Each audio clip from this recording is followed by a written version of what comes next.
Sir ఇప్పుడు సర్పంచులకు నిధులు విధులు అంటే నాకు ఎప్పుడు లోక్సత్తనే గుర్తొస్తుంది. సో ఈ నినాదాన్ని తీసుకొచ్చింది స్థానిక ప్రభుత్వాలకు అధికారాలు ఇవ్వాలని నినదించింది మాకు ఊహ తెలిసిన తర్వాత మీరే. సో ఇవాళ ఆంధ్రప్రదేశ్లో గ్రామీణాభివృద్ధి శాఖ మంత్రిగా బాధ్యతలు చేపట్టిన పవన్ కళ్యాణ్ గారు ఆ దిశలో ఏమైనా అడుగులు వేస్తున్నారా? ఎందుకంటే మొన్న 13,326 గ్రామ పంచాయతీలకు ఏకకాలంలో సభలు పెట్టి మీకేం కావాలి, మీకు ఎంత బడ్జెట్ అయింది, మీ గ్రామ సభల్లో నిర్ణయించండి అని చెప్పారు. సో ఆ దిశలో ఏమన్నా అడుగులు పడుతున్నాయి అనుకోవచ్చా? సంకల్పం ఉన్నట్టు కనిపిస్తుంది నాకు. లోతుగా జరుగుతుంది తెలియటే అందులో ఈ ఉపద్రవం ముందుకు వచ్చింది. కానీ మీరు అన్నట్టుగా గ్రామ సభలు కానీ అట్లాగే 14వ ఆర్థిక సంఘం లేదా 15వ ఆర్థిక సంఘం ఆ నిధులు వెళ్లాల్సినవి కూడా వెళ్లకుండా పులుసు కలిపేసుకున్నారు. దాన్ని పంపిణీ చేయడం కోసం కొంత ప్రయత్నం చేయడం కానీ జరుగుతుందని విన్నాను నేను. త్వరలో పవన్ కళ్యాణ్ గారిని నేను కలుస్తాను. ఈ వరదల గొడవ అంతా తీరిన తర్వాత కొంచెం నింపాదిగా ఆలోచించే అంశాలు ఉన్నాయి కొన్ని. కానీ మనకు సమస్య ఏంటంటే 2 విషయాలు గుర్తించాలి. నాలాంటి వాళ్ళని స్థానిక ప్రభుత్వాలకు అధికారం అని కోరుతుంది. ఇందాక చెప్పాను నేను. ఇప్పుడు ఇక్కడ అపార్ట్మెంట్లో ఉన్నాం. నెలల మెయింటెనెన్స్ ఫీ కడుతున్నాం. మీలాంటి వాళ్ళని, నచ్చిన వాళ్ళని, నమ్మకం ఉన్న వాళ్ళని ఒక కమిటీగా ఎన్నుకున్నాం. నేను వాళ్ళని ఎందుకు ఎన్నుకున్నా నాకు చాలా స్పష్టత ఉన్నది. ఎందుకు డబ్బు కడుతున్నా నాకు చాలా బాగా తెలుసు. ఎందుకంటే ఇది దేశమాత కోసం చేయట్లే నేను, బలో స్వతంత్ర భారత్ కోసం చేయట్లే నేను. నాకు లిఫ్ట్ పని చేస్తుందా లేదా, పని చేయకపోతే ఆయన పని చేయరా అంతే. నా ఇంటికి మంచినీళ్ళు వస్తున్నాయి లేదా, నా ఫ్లాట్కి రాకపోతే నాకు నష్టం జరుగుతుంది. నాకు వేరే పెద్ద విషయం నాకు వద్దు. వాడు కులం ఏంటి, వాడు మతం ఏంటి, నాకు అయిన ఏమీ ఒక్కర్లా. నాకు మంచినీళ్ళు వస్తే మహాత్ముడు ఆయన, నా లిఫ్ట్ పని చేస్తే మంచోడు, పార్కింగ్ బాగుందా లేదా, సెక్యూరిటీ బాగుందా లేదా, ఏం బాగోపోయినా కూడా ఆయన తప్పు చేస్తున్నాడు. అవును, ఆయన చేయాల్సిన పని చేయట్లేదు, డబ్బులు కడుతున్నాను నేను. ఇది స్థానికంగా మాత్రమే అర్థమవుతుంది.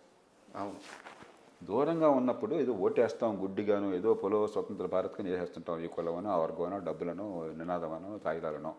ఎందుకు వేసామో మనకు తెలియదు, ఎందుకు వచ్చుకున్నా అడిగి తెలియదు. మన జీవితం మీద ప్రభావం కనిపించట్లా, ఆ తాయిదాలే కనిపిస్తున్నాయి, అంత ఇంకేమంటలా. అలా కాకుండా ప్రజాస్వామ్యం అర్థం కావాలి, మన వనరులు ఎక్కడికి పోతున్నాయో తెలియాలి, మన ఓటు వల్ల ఏం జరుగుతుందో అర్థం కావాలి, మంచి ప్రజాస్వామ్యం కావాలంటే స్థానిక ప్రభుత్వాలు తప్ప వేరే మార్గం లేదు. లేదు. ఓకే. కాబట్టి నేను పవన్ గారితో కూర్చున్నప్పుడు కూడా నేను ఎలా చేయాలి వాళ్ళని చెప్పిన ప్రయత్నం చేద్దాం ఒకటి. ఎందుకంటే చిన్న చిన్న పంచాయతీలతో పని జరగదు. వీళ్ళంత మేరకు కొంచెం పంచాయతీ ఒక స్కేల్ లేకపోతే, కనీస జనాభా ఒక 5,000, 10,000 లేకపోతే ఏమవుతుందంటే వనరులు లేవు. ఆ కొద్దిపాటి వనరులతో 300, 500 మంది హ్యామరేట్ను మీరు ఏం చేయగలుగుతారు? అక్కడ చేయాలన్నా కూడా ఏం చేయాలి సార్? దాన్ని కలపాలంటారు, విలీనం చేయాలి. చాలా రాష్ట్రాల్లో పంచాయతీలు పెద్ద ఉన్నాయి. కేరళ రాష్ట్రంలో మొత్తం రాష్ట్రం అంతా కలిపితే 900 పంచాయతీలు ఉన్నాయి అంతే. రాష్ట్రం అంతా కలిపితే ఓకే 900 పంచాయతీలు. దేశంలో అన్నిటికంటే మంచి పంచాయతీలు కేరళలో ఉన్నాయి. అదే పవన్ గారు కూడా కేరళ విధానాన్ని అమలు పరుస్తామని ఎగ్జాక్ట్లీ బహుశా. ఒకటి. రెండోది ఇంకోటి ఏమవుతుంది, చిన్న గ్రామాల్లో ఒకప్పుడు 50 ఏళ్ల క్రితం గ్రామాల్లో పేదరికం ఉన్నా కూడా మంచి నాయకత్వం గ్రామాల్లో ఉండేది. పెద్ద చదువుకుపోయి ఉండొచ్చు, కానీ నిజాయితీ పరులు, సమాజం గురించి ఆలోచించేవాళ్ళు, తెలివైన వాళ్ళు, 10 మందిని కలిపేవాళ్ళు, అలా నాయకులు ఉండేవాళ్ళు. ఇవాళ గ్రామాల్లో తెలివి ఉండి అంబిషన్ ఉన్న వాళ్ళు ఎవరన్నా మిగిలి ఉంటారు? ఎవరన్నా నాయకత్వం ఉంటలా. కాబట్టి గ్రామాలు కలిపితే ఒకటి స్కేల్, వనరులు పెరుగుతాయి, పనిచేయడం సాధ్యమవుతుంది. 2 ఎక్కువ మందిలో నాయకత్వం మంచి వాళ్ళు దొరుకుతారు. ఓకే.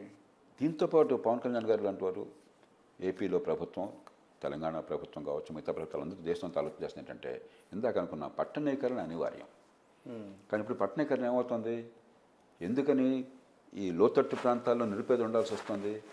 లక్షలాది మంది నిరుపేదలు పొట్ట చేత పట్టుకుని రెక్కాడితే కానీ డొక్కాడిన వాళ్ళు, పెద్దగా నైపుణ్యం లేదు కాబట్టి పెద్దగా సంపాదన ఉండదు. అయినా కూడా ఆ కొద్దిపాటి సంపాదన కోసం నైపుణ్యం లేకపోయినా పెద్ద పెద్ద నగరాలకి, దూర ప్రాంతాలకు తరలిపోతున్నారు. అక్కడేమవుతుంది, మీకు ఆదాయం తక్కువయ్యేసరికి పెద్ద నగరంలో మీకు బతకడం చాలా కష్టమవుతుంది. మీరుండేది ఒక చోట, ఎక్కడో ఇలాంటి మురికివాడల్లో ఉంటారు, పని ఇంకో చోట, రోజు వెళ్ళటం రావటం చాలా కష్టమవుతుంది. ఒక్కరోజు కనుక పని లేకపోతే పస్తుండాల్సి వస్తుంది. వీళ్ళలో చాలామంది ఒక్క మనిషే ఉంటాడు, ఎక్కడెక్కడి నుంచి వస్తారు, కుటుంబం కూడా ఉండదు, ఆలనా పాలన ఉండదు, ఆదుకునే మనుషులు ఉండరు. జబ్బు చేస్తే సంక్షోభమే. నరకం అవుతుంది, నగరాలు నరకం అయిపోతున్నాయి. అవును. ఇప్పుడు మంచి స్కిల్ ఉంటే, సంపాదించే శక్తి ఉంటే మహానగరం కంటే బాగుంటుంది. మీరు ఉన్నారు ఇప్పుడు ఈ దీనిలో ఉన్నారు, దీనిలో సహజంగానే పెద్ద నగరంలోనే మీకు పని ఉంటుంది. అంతే. ఒక సినిమా డైరెక్టర్ కావచ్చు, ఒక సైంటిస్ట్ కావచ్చు, ఒక కాలేజ్ ప్రొఫెసర్ కావచ్చు. కానీ మామూలు వృత్తులకి మహానగరం ఎందుకు వెళ్ళాలండి? ఎక్కడైనా దొరుకుతుంది. ఎక్కడైనా దొరకాలి కదా. అవును. కాబట్టి చిన్న పట్టణాలని పెంచాలి. మనం ఈ గ్రామాలు వేరు పట్టణాలు వేరు అన్న దారి నుంచి కొంచెం దూరం వెళ్ళి, ఎక్కడికో దూరం వెళ్ళే అవసరం లేకుండా చిన్న నైపుణ్యం ఉన్నవాళ్ళు, చిన్న ఆదాయం మాత్రం వచ్చే అవకాశం ఉన్నవాళ్ళు చిన్న పట్టణంలోనే, ఇప్పుడు ఆల్రెడీ మనకు అదృష్టం కొద్దీ ఇవాళ కరెంట్ భయంలో అందుతుంది, పూర్వంలా కాదు. అవును. అందరికీ మొబైల్ ఫోన్లు ఉన్నాయి. పూర్వం ఫోనే గగనం, ఫోన్ కనిపించేది కాదు అసలు. టీవీలు ఉన్నాయి, ఇంటర్నెట్ చాలా చోట్ల వచ్చేసింది. కాబట్టి 4 విషయాల్లో పెద్ద మహానగరానికి, న్యూయార్క్ నగరానికి మన ఊరికి తేడా లేదు. ఓకే. ఇక మీరు చేయాల్సినది ఏంటంటే కొంచెం రవాణా సౌకర్యము, వర్షం వస్తే వరదలు రాకుండా కొంచెం మౌలిక సదుపాయాలు, టౌన్ ప్లానింగ్. ఓకే. పక్కా టౌన్ ప్లాన్ చేశారంటే ఆటోమేటిక్గా రియల్ ఎస్టేటు, ఫ్లాట్స్, అపార్ట్మెంట్ ఇవన్నీ వచ్చేస్తాయి కదా. అవును. జనం సహజంగానే మూవ్ అవుతారు అక్కడికి. ఇన్సిట్యూ అర్బనైజేషన్ అంటాం.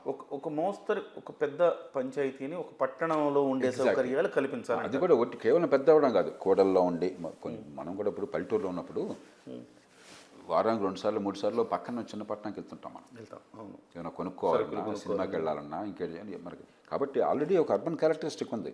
అక్కడ కనుక ప్రాపర్ ప్లానింగ్ చేసి, ఈ ట్రాన్స్పోర్ట్ సౌకర్యం బాగా చేసి, టౌన్ ప్లానింగ్ పక్కగా చేసి, దూరదృష్టితో ఈ మౌలిక సదుపాయాలు పెంచితే ఆటోమేటిక్గా మన జనం అక్కడికి వెళ్ళిపోతారు, తక్కువ ఆదాయం అన్నవాళ్ళు. అప్పుడేమవుతుందంటే గ్రామాలకి పట్టణాలకి దూరం తగ్గుతుంది. ఇన్సిట్యూ అర్బనైజేషన్ అంటాం. గ్రామంలో ఉండి అక్కడక్కడ పని చూసుకోవచ్చు, లేకపోతే అక్కడ ఉండి గ్రామంలో పని చూసుకోవచ్చు. మీరు గ్రామాల నుంచి దూరం అయిపోవట్లా. అల్పాదాయం ఉన్న వాళ్ళకి గౌరవప్రదమైన జీవితం ఉంటుంది.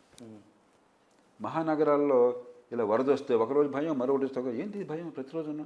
ఎందుకని లక్షలాది మంది నిరుపేదలు దుర్భరమైన పరిస్థితులు బతుకుతున్నారు. కిక్కిరిసిపోయి సరిగ్గా ఎగ్జాక్ట్లీ సౌకర్యాలు లేవు. ఈ వరదలకు గురేవాళ్ళు 190 మంది మళ్ళీ ఆ వర్గమే. కొన్ని సందర్భాలు మిగతా వాళ్ళు కూడా తాకొచ్చు, కానీ చాలా వరకు నష్టపోయేది వర్షం వస్తే భయం, వరద వస్తే భయం, మరొకటి వస్తే భయం. కాబట్టి కొంచెం దూరదృష్టి, మనం ఏంటంటే పట్టణాలు వేరు గ్రామాలు వేరు ఈ ఆలోచనతో ఉన్నాం. అలా కాదు. ఈ సమన్వయం చేయడం కోసం పవన్ కళ్యాణ్ గారు డిప్యూటీ ముఖ్యమంత్రిగా ఉన్నారు. ప్రజల్లో మంచి విశ్వసనీయత ఉన్నది, ప్రభుత్వంలో కీలక పాత్ర ఉంది. కాబట్టి ఆయన లాంటి వాళ్ళు ఆలోచిస్తే, ముఖ్యమంత్రి గారు ఆయన కూర్చుంటే, ఈ కొత్త రకమైనటువంటి అర్బనైజేషన్కి మహానగరాలు పెరగనివ్వండి. అమరావతి రావాలి, విజయవాడ సర్వాంగ సుందరం కావాలి, విశాఖపట్నం సర్వాంగ సుందరం కావాలి, కర్నూలు కావాలి, అన్నీ కావాలి. మనకి వద్దని ఎవరు అంటలా. కానీ పెరుగుతున్న పట్టణీకరణలో ఎక్కువ భాగం తక్కువ నైపుణ్యం ఉన్న వాళ్ళని అక్కడెక్కడ కనుక అబ్జర్వ్ చేయగలంటే అసలు ఇంకో రకమైనటువంటి సమాజం వస్తుంది. ఓకే. అది కొంచెం గట్టిగా కూర్చుని కసరత్తు చేయాలి. మీకు నమ్మకం ఉంది అంటే పవన్ కళ్యాణ్ గారు ఆ దిశలో వెళుతున్నారని అయితే మీకు అనిపిస్తుంది? స్థానిక ప్రభుత్వాలకు చేయాలని కోరిక ఉన్నది. మరి అలాగే కేరళ నమూనా పెద్ద గ్రామాలు ఉంటే ఎకానమీస్ ఆఫ్ స్కేల్ కానీ, నాయకత్వం కానీ, ఈ చిన్న పట్టణాలు కొంచెం పూర్వం ఉండేది IDFC అని, integrated development of small and medium towns ఒక పథకం ఉండేది. ఇప్పుడు అలాంటివి కూడా తీసి పట్టించుకోవాలి మానేసాం మనం.